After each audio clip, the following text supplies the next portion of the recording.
Hi hello नमस्कार मंडळी, तुमचं सगळ्यांचं खूप मनापासून स्वागत आहे माझ्या एका नवीन ब्लॉगमध्ये.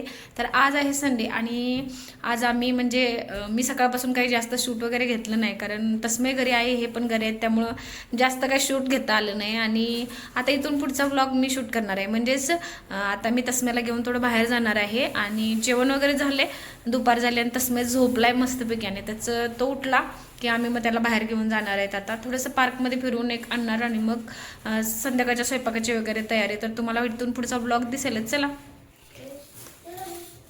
गावाकडनं बघा काय काय दिले. तस्मेचा खाऊ दिलेला आहे, तो आम्ही बाजूला काढून ठेवला आहे आधीच. लिंबू दिलेत बघा, आमच्याच झाडाला गावाकडे लागतात लिंबू, त्यामुळे ते झाडाचेच दिलेत लिंबू. खूप म्हणजे खूप रस वगैरे आहे लिंबूंना, तर खूप छान आहेत लिंबू. बघू, मागच्या वेळेस काही मला जमलं नाही, पण आता ह्यावेळी नक्की मी म्हणजे त्याचं गोड लोणचं करेन. आणि इकडे बघा मिरच्या दिल्यात भरपूर अशा, आणि चिरमुरे दिलेत. तर इथलं चिरमुऱ्यापेक्षा हे जरा चिरमुरे टेस्टी लागतात गावाकडचे, त्यामुळं गावाकडनं दिलेत. आणि इकडं अजून काय दिले बघूयात. भाजीसारखं लागते काहीतरी, मे बी भाजीच असेल. तुमच्यासाठी काय दिले हो? काय दिले चिरमुरेनं? तस्मयला लॉलीपॉप वगैरे दिले, पण आम्ही ते आता लपवून ठेवले. तस्मय काय खाल्लंस तू आता? लॉलीपॉप खाल्ला ना? त्याला आम्ही एकच दिलाय. बघ इकडं दिले भाजी आणि कोथिंबीर पण आहे थोडी. शेतातले का आपल्या? आणि ही आहे भाजी आमच्या शेतातली. अजून पण भाजी दिली मेथीची, किती फ्रेश आहे बघा भाजी, अगदी छान. भरपूर भरपूर दिल्या भाजी.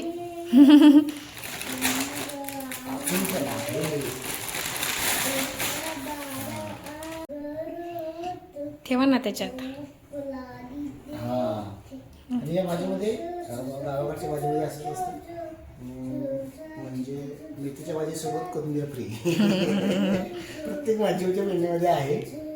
प्रत्येक भाजीत तुम्ही बघू शकताय, हे बघा प्रत्येक भाजीत कोथिंबीर घातली त्यात. म्हणजे ते मध्ये मध्ये असणार आहे भाजीत, मग ते काढताना त्याच्या सोबत कोथिंबीर पण काढली, सेपरेटने काढली, तर त्याच्यातच बांधली. मिरच्या बघा किती फ्रेश मिरच्या आहेत, द्या बघू.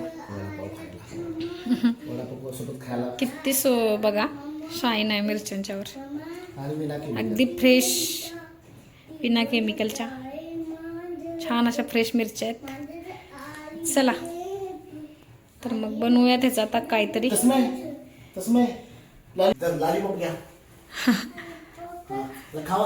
काय ते नाही म्हणा, काय ते मी खाल्लं काय ते मम्माला पण ते खायला खा मम्मा. खाल्लं तू खा. काय ते मिरची आहे म्हणा बाबा, भाजून खायची, तळून खायची ना. चला तर अशा पद्धतीनं भरपूर अशी भाजी दिलेली आहे. आता याला साफ करून ठेवायचं काम आहे यांचं.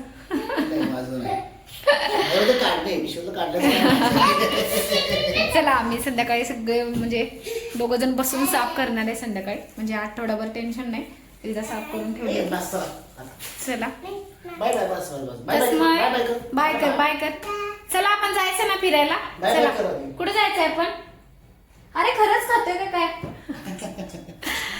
चला तर भेटूयात पुढे.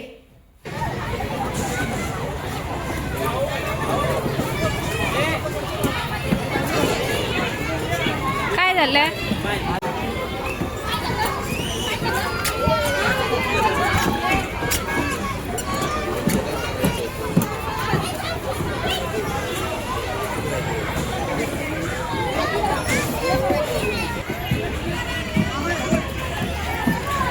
कुठं जायचंय तुला?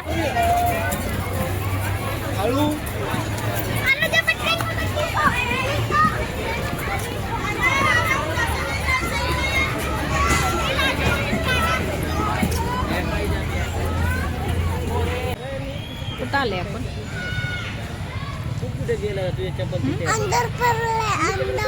अंधार पडलाय. मग आता घरी जायचं नाही? घरी जायचं नाही, अंधार पडलाय ना.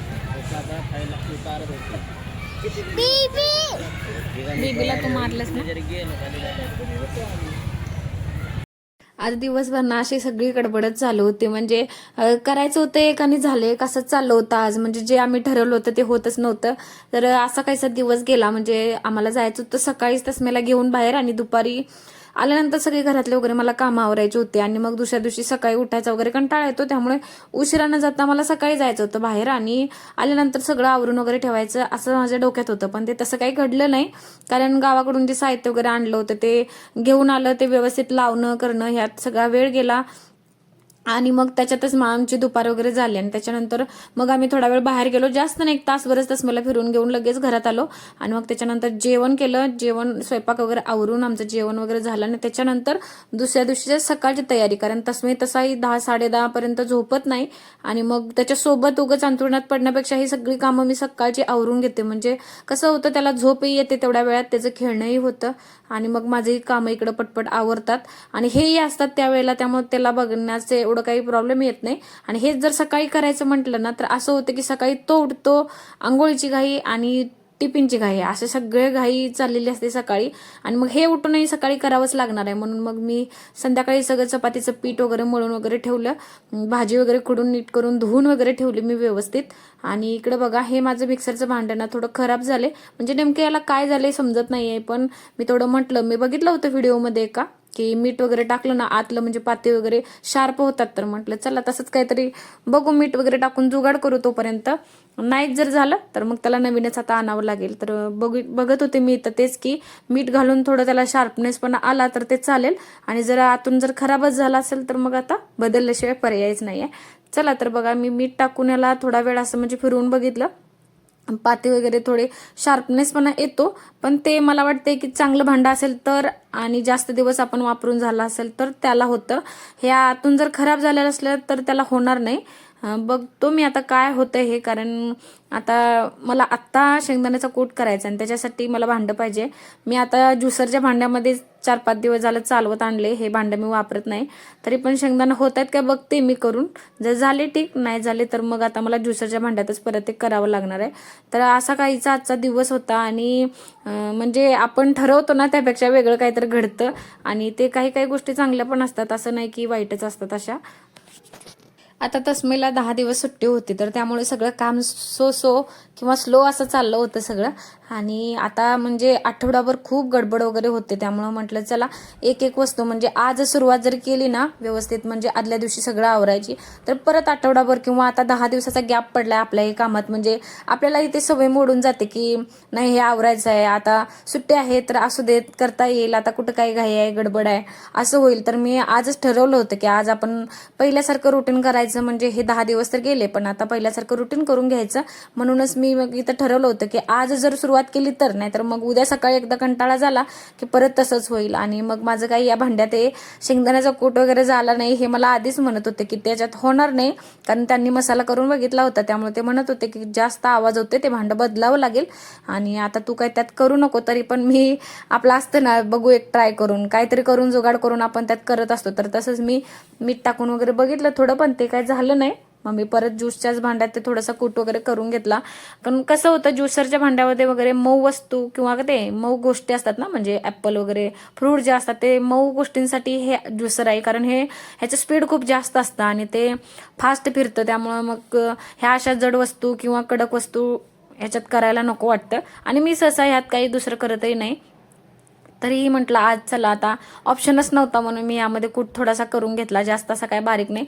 आणि यामध्ये पण जास्त असा झाला तो पूर्ण बारीक झाला, आणि राहिले शेंगदाणे तसेच राहून गेले. तर तसं पण झालं या ज्युसरमध्ये. तर मी आता ते काढून वगैरे ठेवते. आणि असाच काहीसा दिवस गेला आजचा. तर भेटूयात पुढच्या व्लॉगमध्ये. आणि तुम्हाला जर माझे व्हिडिओ आवडत असतील तर व्हिडिओला नक्की लाईक करा, व्हिडिओ शेअर करा आणि चॅनलला सबस्क्राईब करायला अजिबात विसरू नका. आणि असे छान छान व्हिडिओ मी तुमच्यासाठी घेऊन येत राहीन, कारण आता सुट्ट्या वगैरे संपल्यात आणि बऱ्यापैकी आता म्हणजे तसं स्कूलला वगैरे जायला लागलं की मग माझेही व्हिडिओचं वगैरे रुटीन लागतं. तर चला भेटूयात आपण पुढच्या व्लॉगमध्ये आणि तोपर्यंत सगळ्यांना खूप सारे धन्यवाद आणि बाय बाय.